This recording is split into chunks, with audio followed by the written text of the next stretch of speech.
Hello, my name is Bill Backus. I am the Preservationist for the Prince William County Office of Historic Preservation, and I am standing here today at Lucasville School, a historic black school that's in operation from 1880 to about 1920.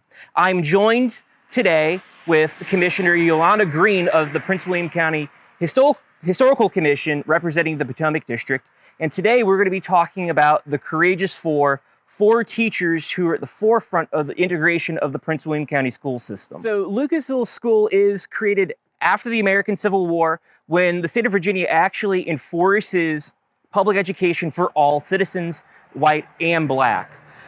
When the school system is created during this time period in the 1870s, this is the rise of Jim Crow, and so the school system is set up to be separate and equal. So you'll have white schools and black schools. It's separate, but they are not equal. African-American schools are historically underfunded and understaffed in comparison to the white schools in the Prince William County School District. This is going to change, though, in the 1950s. In 1954, the Supreme Court in Brown versus Board of Education strikes down racial segregation in school systems throughout the United States. But when they pass this ruling, there really isn't any teeth to enforce this throughout the United States. And so some school systems are going to voluntarily integrate, and other school systems in Virginia, like in Prince Edward County and in Norfolk School, they actually decide to shut down all public education rather than to integrate their schools. So in 1954, the U.S. Supreme Court strikes down segregated school systems throughout the United States with this decision in Brown versus the Board of Education. But when this ruling is issued, there really isn't any enforcement that goes along with it. And so some school systems in Virginia, like in Prince Edward and in Norfolk, they decide to shut down public schools rather than to integrate. Now in Prince William County, this is not as an extreme form of resistance, but what the school system tries to do is try to very slowly and very coyly try to integrate the schools by saying that any student in Prince William County can go to any school that they want to. But they really don't advertise this fact widely. And then also they really don't give the resources for schools to go out to a more broad county level. They're still very schooled towards a very similar or very small geographical area in a particular area of this county. This is going to change in the mid-1960s, 10 years after this Supreme Court decision.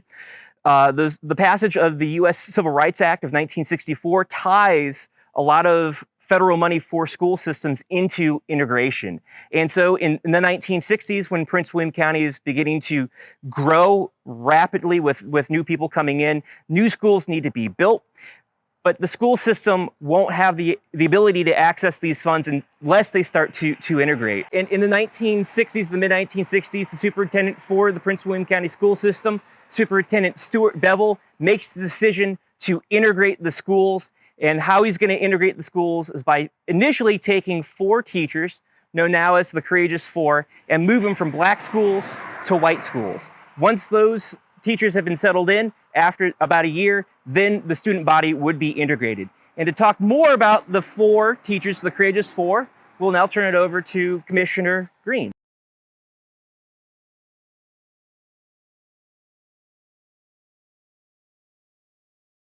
Youngest of 11 children, graduate of Virginia Union and Columbia Universities, Fannie W Fitzgerald became head teacher of a 2-room school in Amelia County with no cafeteria, no indoor plumbing, or no central heat. In 1956, she was employed by Prince William County Public Schools.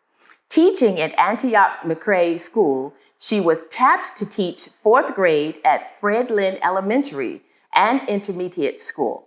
Fannie said of her Courageous Four experience, "Children are children. It does not matter what color they are." She taught at Manassas Park and Dale City Elementary Schools, as well as served as an elementary school supervisor. In 2008, the school board voted to name a new elementary school after her, currently located on Bonita Fitzgerald Drive, which is named after her daughter. She volunteered at the school, and her daughter Kimberly currently teaches there.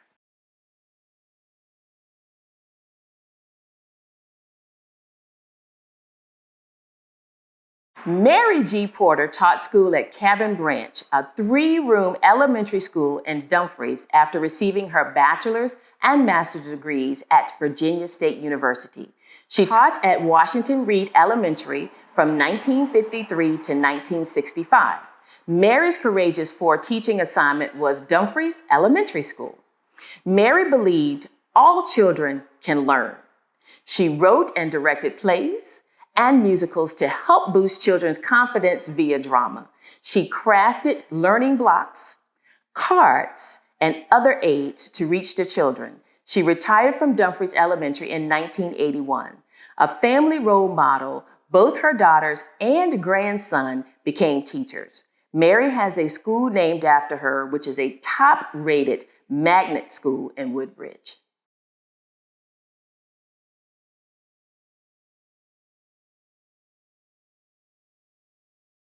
Mary Elizabeth Lawrence Coleman received certificates from St. Paul's College and UVA, as well as degrees from Virginia State and Columbia Universities. She began her career in a 2-room school in Halifax County and later moved to Prince William County to teach at Antioch-McCrae. She transferred to Jenny Dean School in 1960. Her Courageous 4 assignment was Westgate Elementary School. She piloted a program correlating reading with related subjects. She made a movie teaching reading in elementary school, which was used at in-service trainings for all new teachers. Mary retired in 1982 after 45 years of educating from Montstellar Middle School. She loved folk dance and band activities.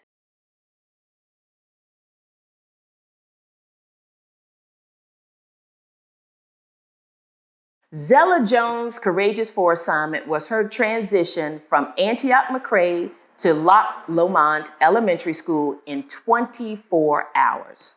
She had no time to dwell on the anxieties of anything due to the preparation that needed to be made from teaching 4th to 2nd grade. She taught at Lombard for 25 years before retiring in 1991.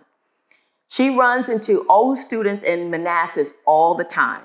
Brown said, "It takes nerve to take part in the historic movement. It was an unforgettable experience, and I am deeply honored to have been a part of it." Thanks to the Courageous 4, the next year, Prince William County integrated schools for all children. The Courageous 4 were all well received by the local community, and they had an illustrious career with the Prince William County school system.